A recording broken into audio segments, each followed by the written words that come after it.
এত রাতে রথিনের পুরনো বাড়ির মধ্যে কে হাসাহাসি করছে? যতদূর জানি বাড়িটা তো খালি পড়েছিল, নতুন ভাড়াটিয়ে এসেছে বোধহয়। যাকগে যাক, আমার দেখে কাজ নেই, আমি বরং বাড়ির দিকে যাই। পলাশ, এই পলাশ, আয় এদিকে আয়, আমার কাছে আয়। পলাশ চমকে ওঠে। কে কে ডাকে অমন করে?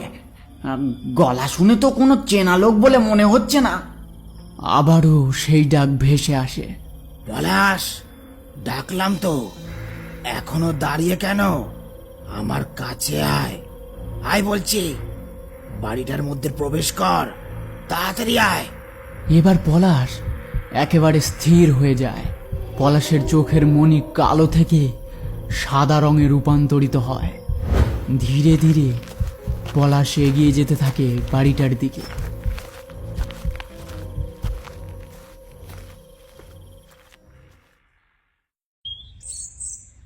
পরদিন ভোরে গ্রামের পুকুর পাড়ে মিলল রথিনের মৃতদেহ। মুখটা যেন আতঙ্কে বিকৃত, চোখ খোলা।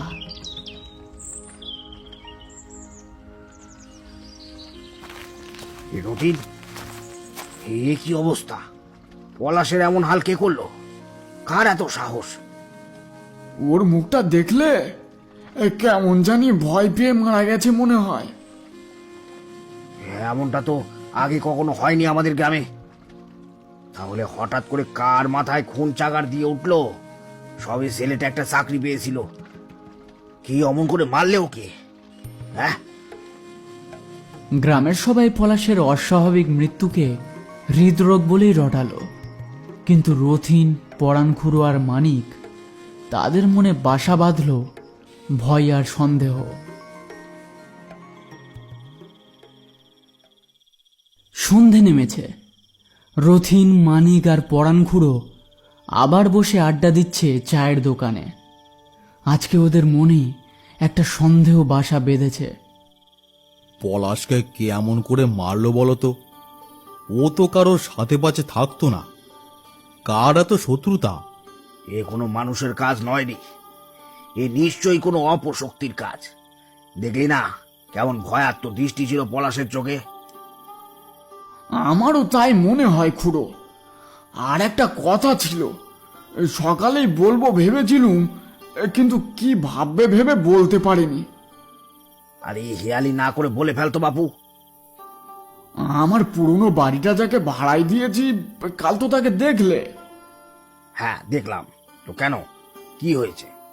আহামরি কিছু হয়নি, কিন্তু কাল যখন লোকটাকে ঘর দেখাচ্ছিলাম, তখন লোকটা কেমন একটা বিকট খিলখিল করে হেসে ওঠে। কেমন যেন ফ্যাস ফ্যাসে হাসি লোকটার। ঘরটা অনেকদিন খালি পড়েছিল, তাই এমন ধুলো ময়লা জমি আছে। একটু পরিষ্কার করে নেবেন, বুঝলেন মশাই?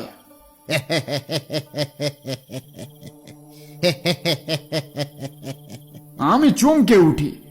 তারপর লোকটাকে জিজ্ঞেস করি, কি হয়েছে মশাই, অমন করে হাসছেন যে? বড় কিছু হয়েছে নাকি? লোকটা হাসি থামিয়ে কেমন যেন থতমত খেয়ে ওঠে। হ্যাঁ, না না, কিছু হয়নি। বাড়িটা দেখে মশাই বড্ড আনন্দিত হলাম, তাই নিজেকে সামলাতে না পেরে হেসে ফেলেছিল। তাই বলুন, আমি তো ভয় পেয়ে গেছিলুম। আমার কেমন অদ্ভুত লেগেছিল লোকটাকে।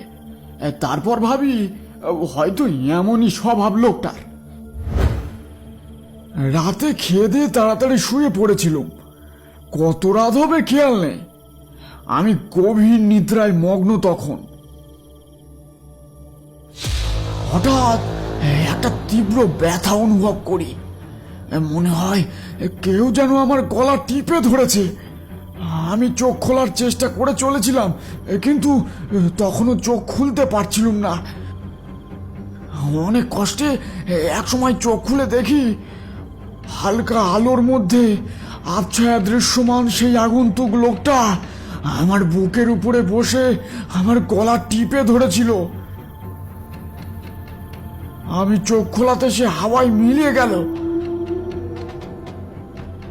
পরে ওটাকে স্বপ্ন মনে করে অতটা পাত্তা দিইনি।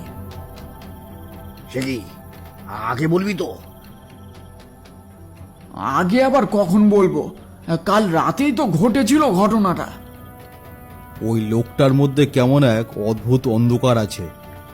আজ আমি খোঁজ নেব। তুই একা কেন খোঁজ নিবি? আমরাও যাব। আজ রাত একটু গাঢ় হলে রতিনের পুরনো বাড়িটার কাছাকাছি গিয়ে দেখবো কি ঘটনা ঘটে ওই বাড়িটায়। হ্যাঁ হ্যাঁ, আমিও রাজি। দেখবো আমার ভাড়াটিয়া বেটা কি রূপ দেখায়।